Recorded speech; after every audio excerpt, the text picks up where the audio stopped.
Zoom ചെയ്ത് നോക്ക. ഇത് കണ്ടോ? ഇത് വീണതല്ല, ഇത് തെള്ളിയിട്ടാ. ആ രമണിയും മോളും കൂടെ എന്നെ തെള്ളിയിട്ടു. നോണ പറയുന്നു, നോണച്ചി എന്നും പറഞ്ഞ് എന്നെ വന്ന് ഒറ്റ തെള്ളിയിടിയിലായിരുന്നു. എന്താ കാര്യം എന്നറിയാമോ? കഴിഞ്ഞ ദിവസം ഞാൻ പറഞ്ഞല്ലോ 1000 മാറ്റിയിട്ട് 500 കൊടുത്തില്ലയോ മറ്റേ കല്യാണം. ആ പെണ്ണന്ന് കല്യാണത്തിനൊന്ന് ഒത്തിരി സ്വർണ്ണം നോക്കിയിട്ടേക്കുന്നുണ്ട്. സ്വർണ്ണമാണെന്ന് എനിക്കറിയില്ല സ്വർണ്ണം. അപ്പൊ ഞാൻ ആ പെണ്ണോട് ചോദിച്ചു, ഒരു കൊച്ചെ ഇതൊക്കെ സ്വർണ്ണമാണെന്ന് ഒന്ന് ഇട്ടേക്കുന്നതെന്ന്. ആ മണ്ടുമണി പറഞ്ഞു, ഇതെല്ലാം സ്വർണ്ണമാ ചേച്ചി, പക്ഷെ ഈ കഥയിൽ മേപ്പോട്ട് കിടക്കുന്നു മാറ്റിയോ. ആ സുന സ്വർണ്ണമല്ല മുക്കാന്ന് പറഞ്ഞു. അപ്പൊ കുടുംബശ്രീയിലെ പെണ്ണുങ്ങളെല്ലാം കൂടെ കുടുംബശ്രീക്ക് വന്നു. അപ്പൊ കുടുംബശ്രീയിലെ പെണ്ണുങ്ങളെല്ലാം കൂടെ പറഞ്ഞു രമണി ചേച്ചിയുടെ മൂക്ക് ഇഷ്ടംപോലെ സ്വർണ്ണം ഉണ്ടായിരുന്നു കല്യാണത്തിന്.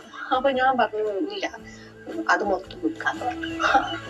അതിന് അത് അമ്മയും മോളും കൂടെ വന്ന് എന്നോട് നുണ പറയുന്നോടി നുണച്ചീന്ന് പറഞ്ഞ് എന്നെ പിടിച്ചൊറ്റ തെള്ള.